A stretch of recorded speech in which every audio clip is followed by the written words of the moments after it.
کوټه شورا کې څه روان دي؟ ملا عمر زوی ته څه دنده ورکړل شوه؟ طالبانو چیرته او څنګه د خلکو مالونه ایثار کړي دي؟ سلامونه درنو لیدونکو، ویډیو تر اخره وګورئ چې په دې ټولو خبر شئ. پاکستاني رسنیو په کوټې شورا کې د نویو مقرریو خبر ورکړی او ویلي دي چې د ملا عمر زوی ملا یعقوب د ملا هیبت الله نوی نظامي مرستیال ټاکل شوی دی. د پاکستان سما نیوز ویلي ملا یعقوب تر دې وړاندې د 15 ولایتونو لپاره د نظامي کمیسیون مشري هم کوله. دغه رسنۍ ویلي چې دا خبر ورته طالب سرچینو د مې په 8 ورکړی دی او ورته ویلي دي چې ملا یعقوب به له ملا هیبت الله سره په څنګ کې د طالبانو تش په نوم مرستیال امیر المؤمنین هم وي. کله چې تاند په دې اړه له یو شمېر طالب سرچینو څخه وضاحت وغوښت، یوې موثقې سرچینې تایید کړه چې ملا یعقوب نوی نظامي امیر مقرر شوی دی او ملا قیوم ذاکر چې له پاکستان او د قطر دفتر له سیاست سره یې مخالفت درلود له دندې لرې شوی دی.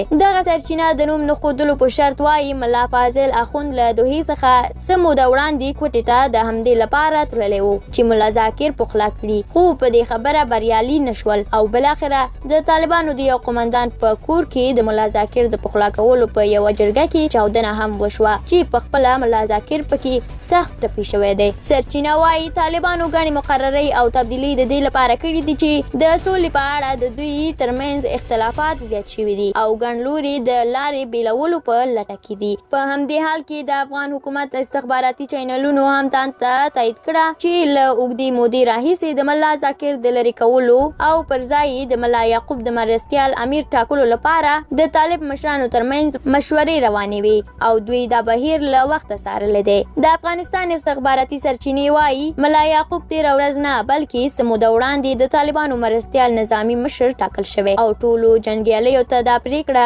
ابلاغ شوې ده.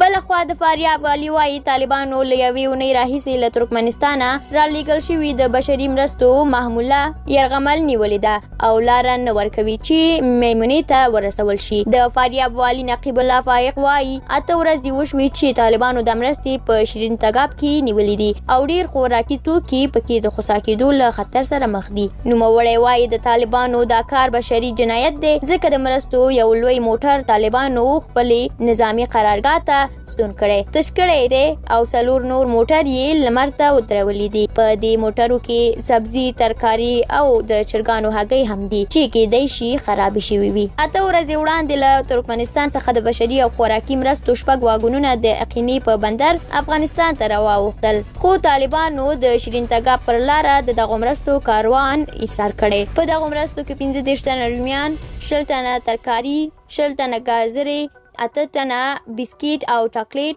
12 تنه مشروبات، 1618 کارتنه د چرګانو هګۍ وي چې کېدای شي ډېر توکي خسا شوي وي. طالبانو په دې تړاو څه نه دي ویلي، خو لیدل شوي چې طالبانو تر دې وړاندې په ګڼو سیمو کې اکمالاتي او سوداګریز موټر خپلو تر نفوذ لاندې سیمو ته ستانه کړي او چور کړي دي.